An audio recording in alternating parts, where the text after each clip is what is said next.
Hello, this is Michael Paul with the New Orleans Scottish Rite College. I'd like to do a video today on what is hands down the most common email that I receive. It will be from a Mason, usually a young Mason, who is disappointed about some aspect of his lodge or his valley or his chapter, or really any Masonic body. Many times they seem totally disillusioned as they viewed Freemasonry one way before joining, but now they find it, after they've joined, to be something completely different. The particulars vary from case to case, but they all are very unhappy, disappointed, and unsure of what to do next. In one email that I received recently, the brother said that he feels trapped. He studied about Freemasonry before he joined, but after joining he found it to be, in his words, an old man's social and charity club. They were nice guys, but this was not the organization that he wanted to join or believed that he was joining. At first he thought that he was just wrong about the nature of Freemasonry. In fact, the guys in his lodge even told him that the problem was that he should not have read anything about Freemasonry before he joined. Maybe they were right.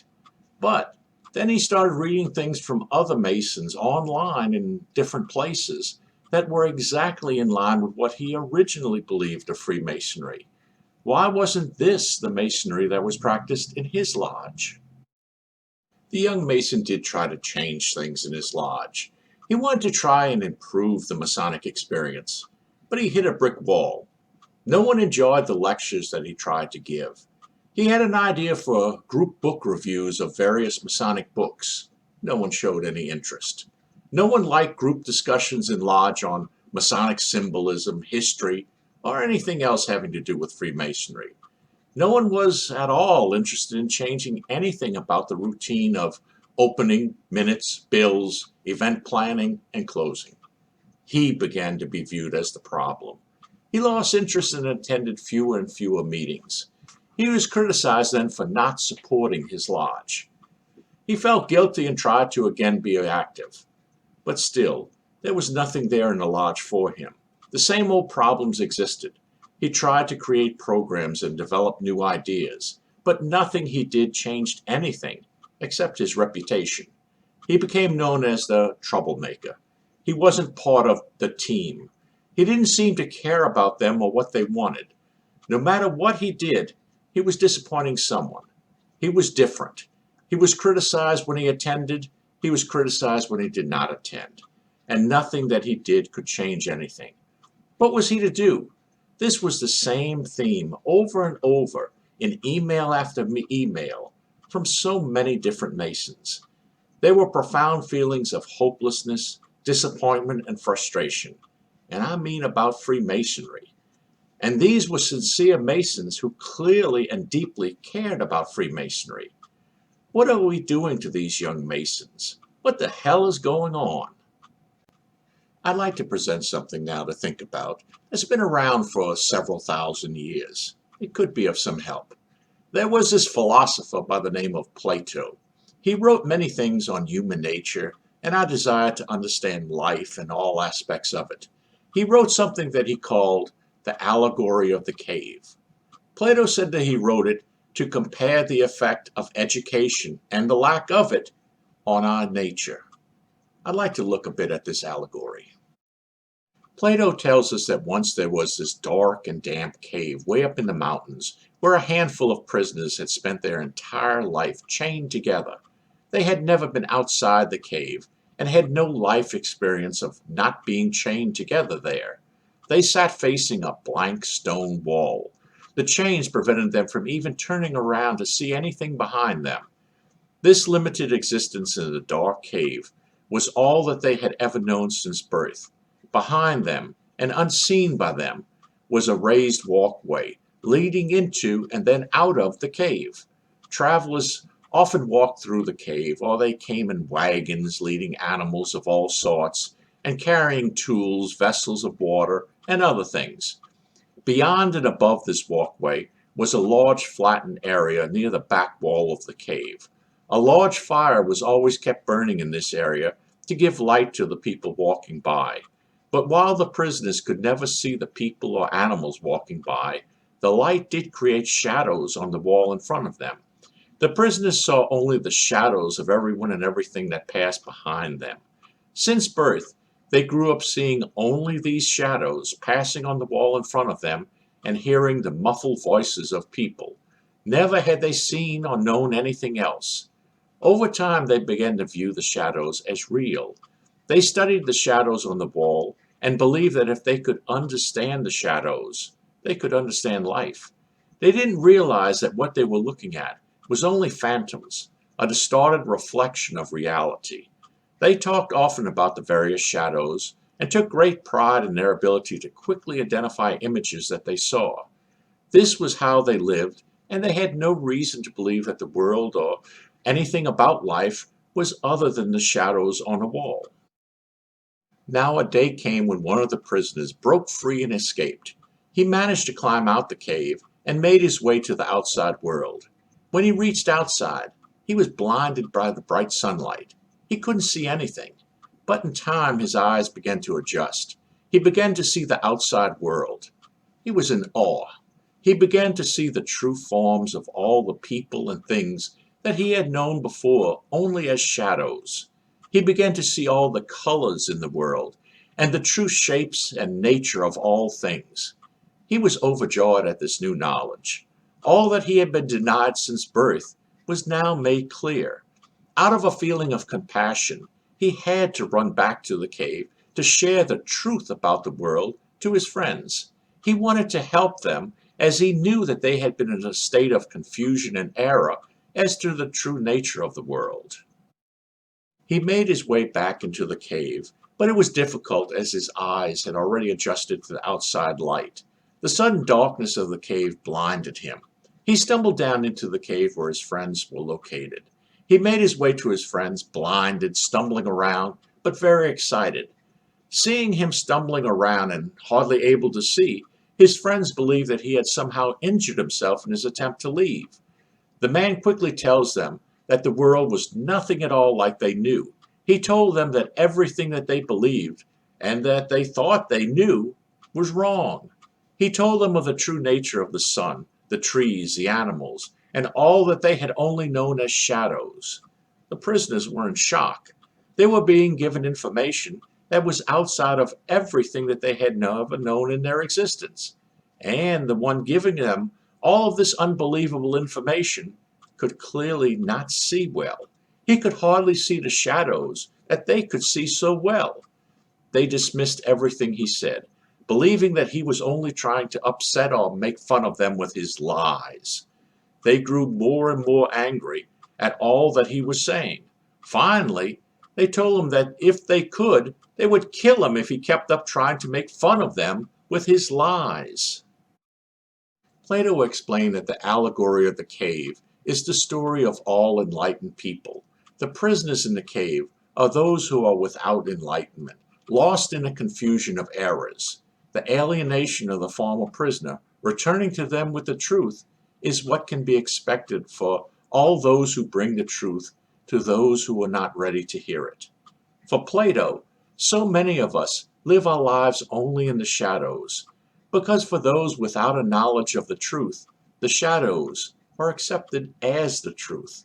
Many of the things that we hold of value, such as fame, power, rank, riches, are closer to the shadows than we may imagine. They are, for the most part, illusions of reality, just as the prisoners saw only the illusions of the reality of all life in the shadows of the cave.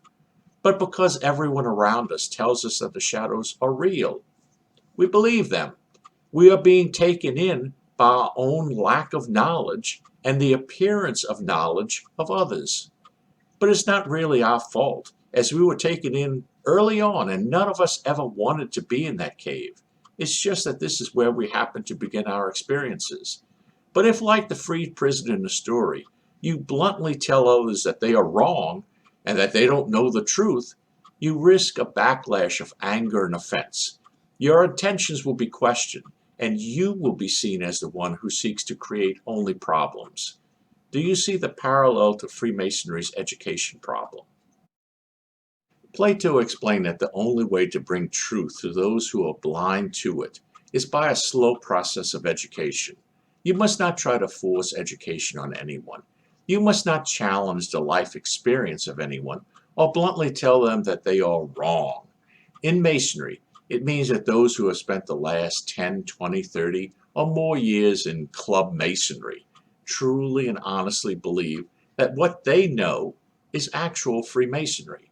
It's all that they have ever known, and they may have spent enough time in this type of shadow Masonry to have risen in rank and authority. The only way to help such Masons in such a situation is to make actual Masonic education available to them in small doses and with a clear attitude of modesty. One method is to ask for the help of one of the leaders in your lodge or other bodies. Let them know that their rank and many years of experience is needed by you to assure a quality program. Present ideas for education and solicit advice from them. Then together, investigate the answers. Many times these Masons will be very confident, or really overconfident, and tell you that the answers to your questions are really very simple and everyone already knows all of the answers.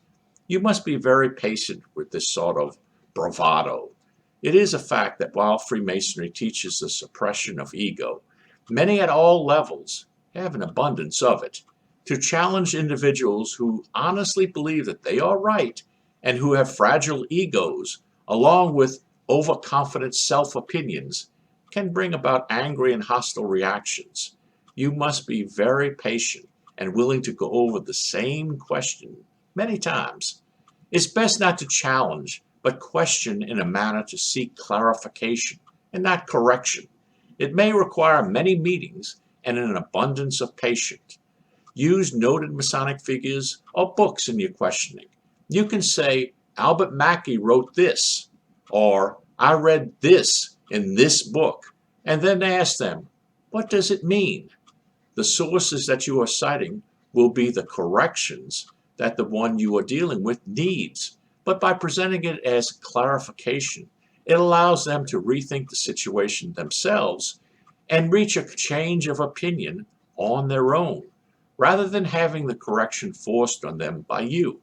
It preserves their ego and avoids conflict. I know that this is really handling the other, but if the greater good is desired, then many times we need to swallow our pride.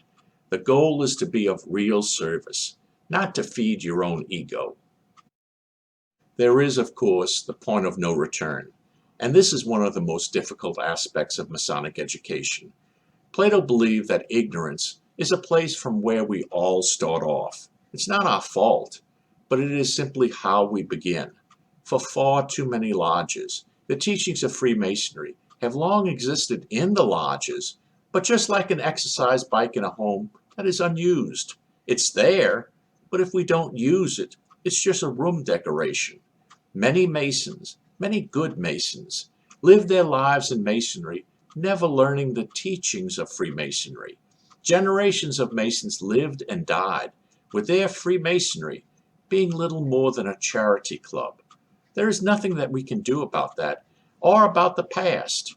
There is also nothing we can do about the fact that we only have a finite amount of hours on earth to do whatever good we choose to do.